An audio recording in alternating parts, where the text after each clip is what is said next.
Hello and welcome to the GSMC Chip Shot Football Podcast brought to you by the GSMC Sports Network. I'm your host, Manny Amari, today live on Wednesday, October 16th to talk some more NFL with you guys on today's episode. We're one day away from the start of Week 7, but before we get into all the previews and things like that tomorrow, there's a lot of things to go through on today's show, starting off with the Amari Cooper trade that I didn't get to yesterday. We're going to talk about that. Jerry Jones going off on some local radio hosts yesterday. When you thought you saw it all, of course, something like this pops up. And I'll give my thoughts on that and explain exactly what Jerry Jones said in that interview with the radio station. Plus, also, we're going to talk about the Steelers' quarterback decision that they have made, that they haven't made, that they could make. We're going to talk about Justin Fields, Russell Wilson, and that decision that is looming for the Steelers this upcoming week against the New York Jets, plus a couple more topics to get to on today's show. So don't go anywhere.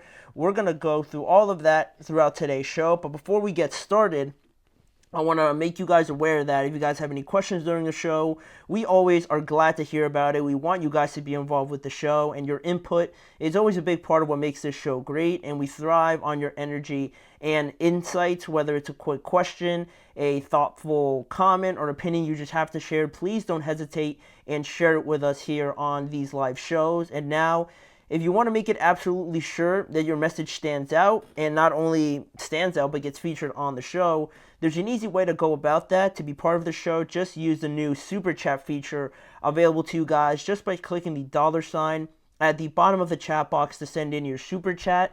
This way, it guarantees that your message gets on the air, and it's a fantastic way to support our channel. We rely on your support to keep bringing you the sports content you love, and we appreciate every bit of it. So go ahead and let us know what you're thinking. Hit the Super Chat button, and let's keep this show as interactive and as exciting as possible. Get involved with the show. Drop me a question, comment, or anything like that using the new Super Chat feature. But now that we got that out of the way, we got to mention and bring up the most important piece of news from yesterday, depending on how you take it, is this trade by the Buffalo Bills, right? If we thought the Davante Adams trade was game-changing, was such a blockbuster move, for the Bills to also make a trade like this and basically go to the Jets and say, oh, you thought that was a nice move? Watch this. And then basically to beat them on Monday, and then the next day to also try to one-up them with their own wide receiver trade is next-level trolling. It's just next-level, just absolute boss move by the Bills. Not only did they beat them one night at home or on the road for the Bills, the next day they tried to one-up them, and it was just awesome to see for the Bills to try and, get that one leg up on them again, right? They can't let the Jets have anything. But on what they did, right? The Bills traded for Amari Cooper yesterday, right? A move that I was not expecting at all, a move that we talked about these one-win teams, right? About how they could be looking to cash in on some of their assets or at least try to get something back, because this season was looking a little bit dire for them. At 1-5, what are your real chances to drastically get better over the course of the season? Some teams might be thinking, you know what? It's smarter. We're playing the long game. Let's try and get rid of one of our star players, right? Not just hold them here. If they're not really going to make that much of a difference, let's try and get some more valuables later on down the line in the draft or anything like that, and try and cash in on some of these guys. And I didn't think Amari Cooper was going to end up with the Bills. Maybe somewhere like the Chiefs or something like that, or just some other team I'm not thinking of. But I definitely did not see Bills in this picture. But in this trade, the Bills obviously got Amari Cooper, but they also got a 6th-round pick in 2025 for him. And they sent the Cleveland Browns only a 3rd-round pick this upcoming year and a 7th-round pick in 2026. And obviously the biggest benefit, right, goes without saying, the immediate replacement for Stephon Diggs for this offense that is certainly, I think, better than people would have thought initially at the beginning of the season. But it's had its moments against the Ravens and the Texans where it became pretty evident that they needed a guy to go out there and win some one-on-ones or get open a lot quicker, a lot smoother, rather than, maybe taking a little bit too long or not getting open at all. And, Josh Allen having to buy so much time that now he's getting pressure in his face and making ill-advised throws that he might not have made if he had a guy as prolific and efficient as Stephon Diggs or now Amari Cooper, obviously, at running routes and just getting open naturally, right? Just on their own skill set. If it's one-on-one, you'd take them 8, 9 out of the 10 times, right?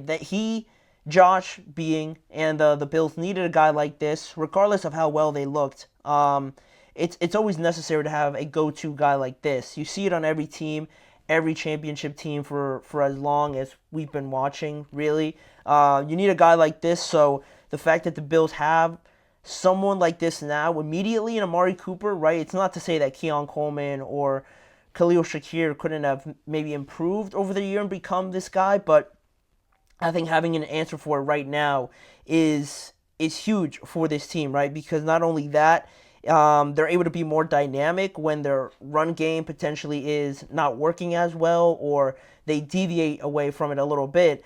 You're not so handicapped to it that you're not able to do anything else, right? Or anything else is really not that reliable. Now you have a reliable weapon in Amari Cooper, and while he is great to have on your team, it's going to make life a lot easier for the other guys as well. They're not going to, bring in as much attention to themselves, right? They're going to probably have to double Amari Cooper more often than not. And guys like, again, Khalil Shakir, who's a growing wide receiver. Keon Coleman obviously hasn't been too involved, but now he should see some more favorable looks. And it's a great addition, not just as a wide receiver, but for their entire offense, I believe. So that's the most obvious benefit, right? But what I really like about this move for the Bills and how they embrace this approach of being proactive rather than just being content with being comfortable with the team that they have.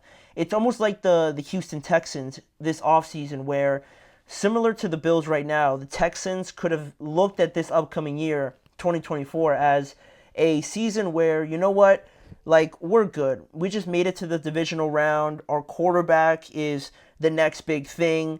We have great wide receivers in Nico and Tank. Our offensive line solid.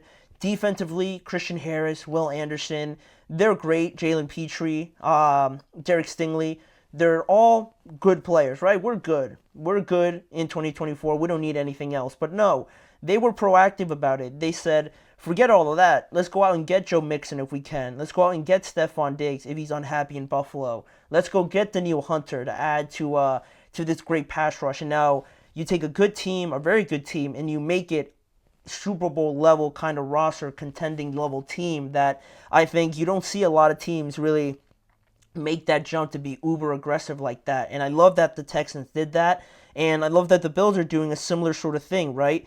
They have a top 5 scoring offense right now over the first 6 weeks, but regardless of that, they saw a obvious, weakness in their offense so far, and they said, you know what, if Amari Cooper's there and the Browns aren't really going anywhere, let's go out and get that guy, and let's have no flaws, essentially, on our offense, right? We just beat the Jets. We're first in our division. We have a top 5 scoring offense, but let's still look to get better. That's what I really like about the Bills and their approach to trying and get Amari Cooper. And now, this offense, right, they're able to run the ball like they want to. They have Josh Allen, who is a top 2, top 3 quarterback, right? And now you add a guy like Amari Cooper to this offense already that's very good in the NFL so far. It's a great move by the Bills to really reassure that team. And also, some other things about this move. With the addition of Amari Cooper, the Bills also have released Marquez Valdes-Scantling as well. And, what you think of Amari Cooper based on just this year alone, he hasn't really shown off his talents per se, but with that being the case still, I think pairing him up, I think right now we already got an idea that Deshaun really isn't a great quarterback anymore. I don't know if some people are still holding off on that judgment, but I've pretty much made up my mind. So Amari, I don't think it's much an indictment on him, how the offense has looked, but more so on Deshaun. And I feel like with Amari now, the kind of performance that we got with him and Dak in Dallas, I think we're going to see a similar sort of version of him now with Josh Allen. And it'll be interesting to see how far maybe they deviate from the running game now that they have Amari Cooper, or maybe it makes his running game look even better if they line up the box a little bit more. The possibilities are endless, right, for this team, and I really like the fact that they made this move, obviously, and I can't wait to see them now play in their next matchup, which I forget who it is, but it's a great move by the Bills. They're really pushing right now that limit of being one of the teams to beat in the AFC, and funny enough, that's one of the topics we're going to get to later on in the show after a couple more segments. But closer now, after this break, in our next segment, we're going to talk about this rant that Jerry Jones went on yesterday on the local radio show for the Dallas Cowboys. He evidently showed his frustrations, not just with the question, but with the entire state of the team, I felt like, with his statement. So we're going to get into what he said. It got pretty heated. He got pretty heated. So we're going to get into what he said and just my thoughts on it and what I think it says about the Cowboys overall. So that is coming up right after this break. You're listening to the GSMC Chip Shot Football Podcast.